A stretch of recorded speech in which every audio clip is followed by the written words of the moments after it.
हम 12th class में bio subject ले रहे हैं अभी। तो आप लोगों ने पिछली क्लास में हमारे पिछले जो वीडियो लेक्चर है उसमें आपने देखा था कि अलैंगिक जनन और लैंगिक जनन, ये जनन के दो प्रकार होते हैं। इसके बाद में हम लोग ने जनन के अलैंगिक जनन के भी कई सारे प्रकार के बारे में वर्णन किया था, पढ़े थे कि जो अलैंगिक जनन होता है वो विखंडन, मुकुलन, खंडन, पुनरुद्भवन, बीजाणु निर्माण और कायिक जनन, ये सारे जो होते हैं वो अलैंगिक जनन के प्रकार होते हैं। तो हमने विखंडन, मुकुलन, खंडन, पुनरुद्भवन, बीजाणु निर्माण यहाँ तक के अपने पिछली क्लास में हम पढ़ चुके हैं। अब हमें पढ़ना है कायिक जनन के बारे में। तो कायिक जनन क्या होता है कि किसी पौधे से उसके पुष्प या बीज के अतिरिक्त किसी अन्य भाग से पौधे का निर्माण होना कहलाता है कायिक जनन। यानी हम अपनी सिंपल भाषा में बोल सकते हैं कि किसी पादप के कायिक अंग द्वारा नए पादपों का पुनर्जनन कहलाएगा कायिक जनन। तो अब देखिए कायिक भाग होते क्या है। यदि हम आपने किसी पौधे को देखा है तो पौधे में जड़, तना, पत्ती, पुष्प, फल, बीज सब उत्पन्न होते हैं, है ना। तो आप किसी पौधे में फल या बीज को छोड़ दें या पुष्प को छोड़ दें तो बाकी सारे भाग जो होते हैं वो कहलाते हैं कायिक जनन। यानी जड़, तना, पत्ती, ये सब जो होते हैं वो कायिक भाग होते हैं।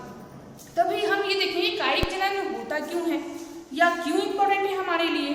तो देखिए हमारे पास में प्रकृति ने कई सारे पौधे दिए हैं। उन पौधे में जरूरी नहीं कि सभी में फूल खिले या फल हो या बीज हो। तो हमने भी ये देखा है कि बीज जो डालते हैं भूमि में तो अंकुरन होता है, एक नया पौधा तैयार होता है।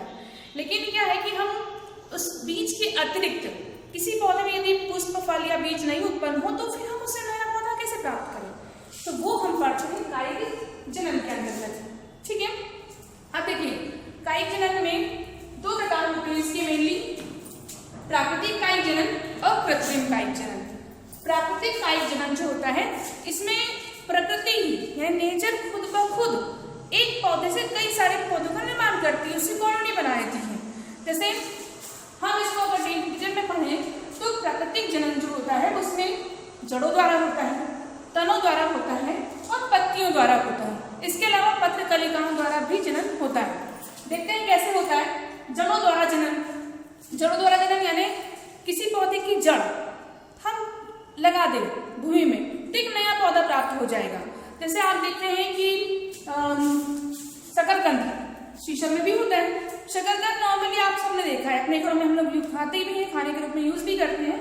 तो जो शकरकंद होता है उसमें अगर आपने ध्यान दिया हो तो अपस्थानिक जड़ें पाई जाती हैं, छोटे छोटे छेद होते हैं उसमें अपस्थानिक जड़ें पाई जाती हैं।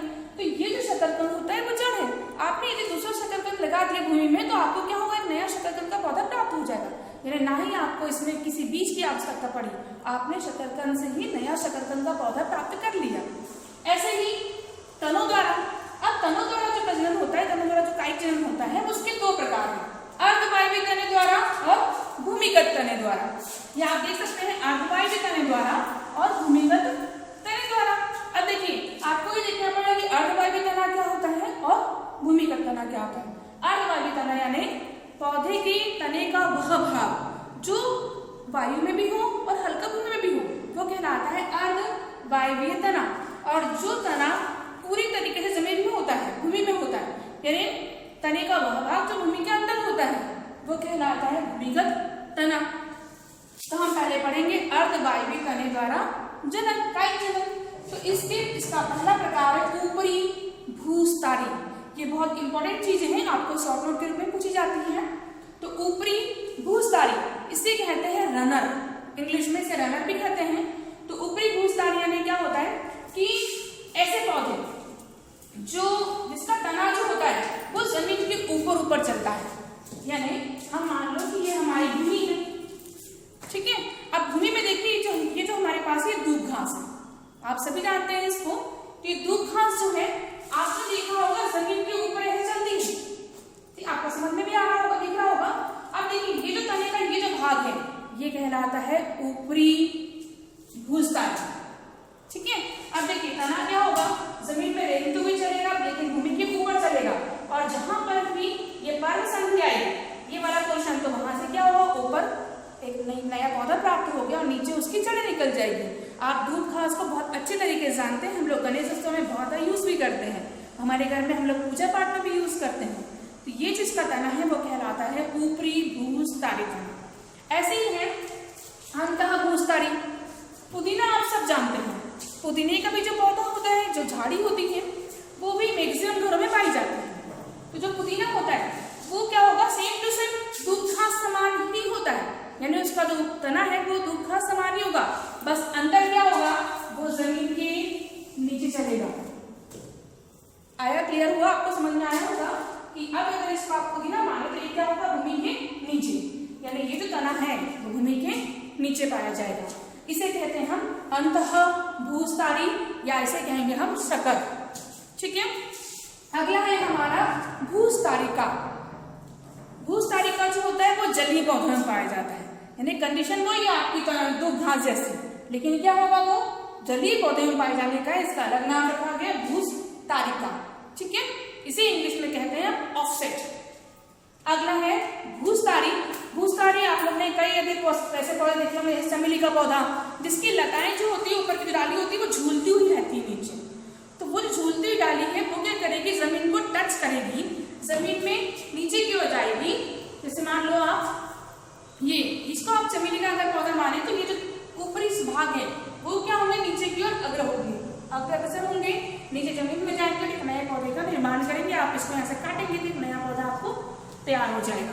ये कहलाता है, ये जो पाया जाता है भूस्तारी जो होगा वो आपको चमेली के पौधे में, साथ में अरबी के पौधों में, इसमें पाया जाता है, इसे कहते हैं स्टोलॉन।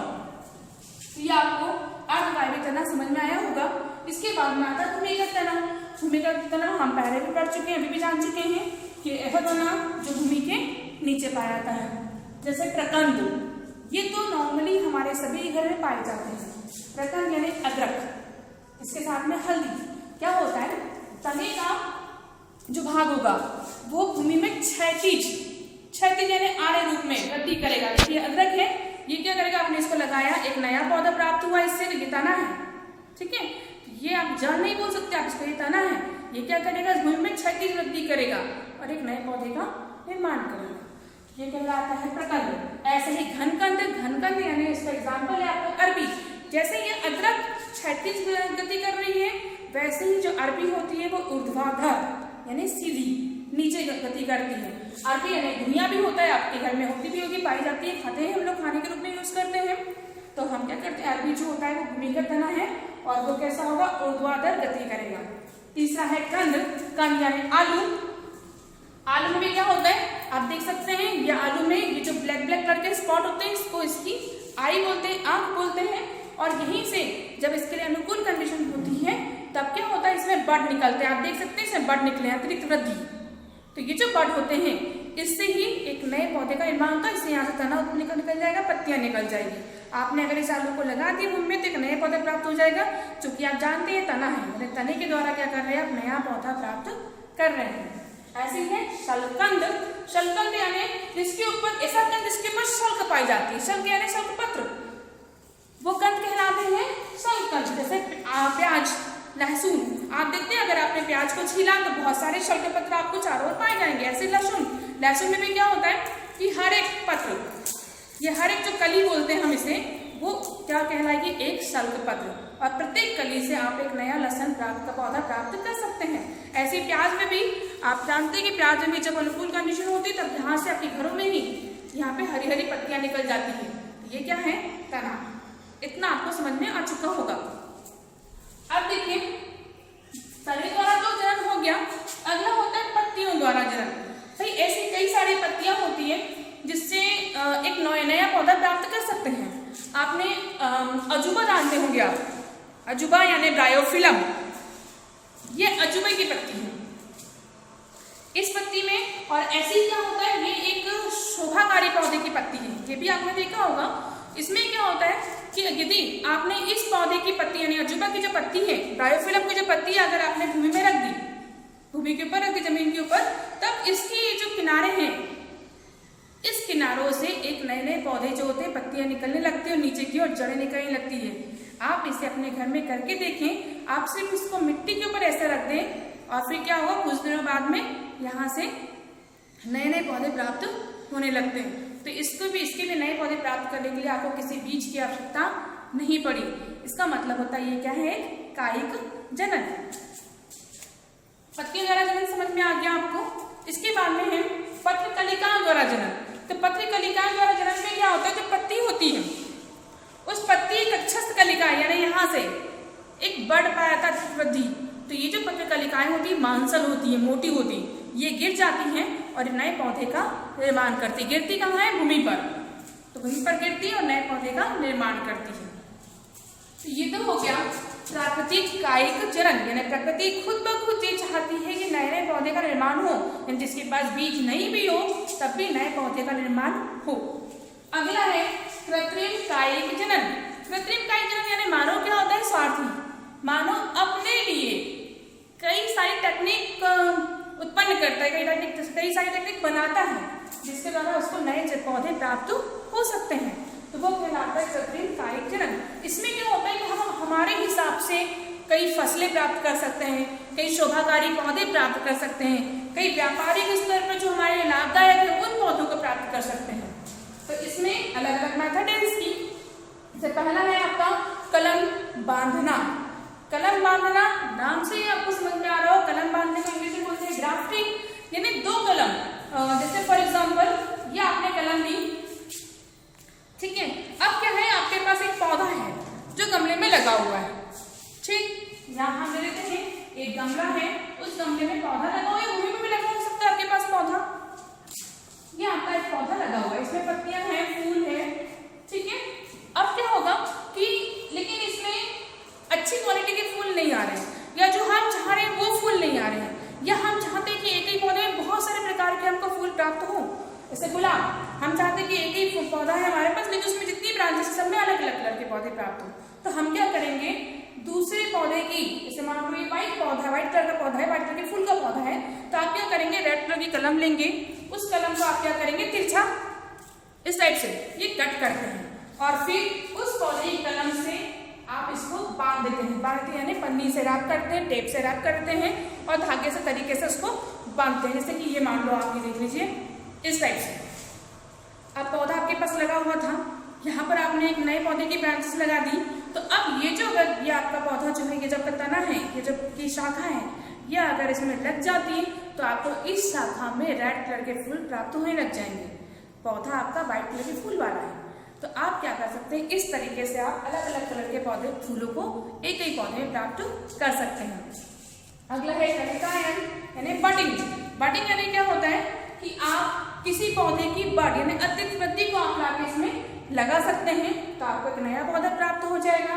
तीसरा है लेयरिंग। लेयरिंग यानी क्या होता है कि आपके घर में ऐसे मोगरे की कलम होगी, जो बेला मोगरा होता है, तो ऐसे पौधे जिसके तने लचीले होते हैं, तो आप क्या कर सकते हैं, उस तने को, एक लचीला पौधा है, उस तने को आप जमीन तक के ला सकते हैं। लाया आपने जमीन तक के और फिर उसको थोड़ी मिट्टी आप रख दिए, तो क्या हो जाएगा, यहाँ पर आपको एक नया पौधा जो होगा वो इसे प्राप्त हो जाएगा। आप अपने मेन पौधे से उसको कट कर दीजिए, आपको एक नया पौधा प्राप्त हो जाएगा। अगला है कटिंग। कटिंग यानी जैसे हम लोग जो कलम लगाते हैं अपने घरों में, अभी बारिश का सीजन चल रहा है, आप लोग गुलहड़ की कलम काट के लाते हैं, गुलाब के पौधे कलम काट के लाते हैं, तो जो कलम काट के आप लगाते हैं वो कहलाता है कटिंग। यानी एक पौधे की कलम काट के लाई आपने, जमीन में गाड़ दी, नया पौधा आपको प्राप्त हो जाता है। और लास्ट है आपका है सूक्ष्म प्रवर्धन। सूक्ष्म प्रवर्धन यानी किसी एक कोशिका से नए पौधे का निर्माण करना कहलाता है सूक्ष्म प्रवर्धन। बहुत अच्छी मदद होती है, स्टीवन ने इसकी खोज की थी और हार्टलैंड ने इसको प्रयोग द्वारा करवाया था। एक संवर्धन माध्यम मुझे ये होता है, हमें संवर्धन माध्यम यानी सबसे अच्छा संवर्धन माध्यम माना गया नारियल का पानी। इससे इस नारियल के पानी में आप किसी पौधे की एक कोशिका रख दिए, फ्लोएम कोशिका, उसमें क्या होगा, बहुत सारी कोशिकाओं का निर्माण हो जाएगा, वो जनन होगा। अब ये जब भ्रूणांक बन जाएगा, भ्रूणांक यानी कैलस, और इससे नए पौधे का निर्माण हो जाएगा। ये टेक्निक कहलाती है सूक्ष्म प्रवर्धन, यानी एक कोशिका से कई सारे पौधे को निर्माण करना कहलाता है सूक्ष्म प्रवर्धन। तो उम्मीद है आपको ये कायिक जनन समझ में आया होगा। यदि आपको कोई भी प्रॉब्लम हो तो आप मुझसे पूछ सकते हैं। धन्यवाद।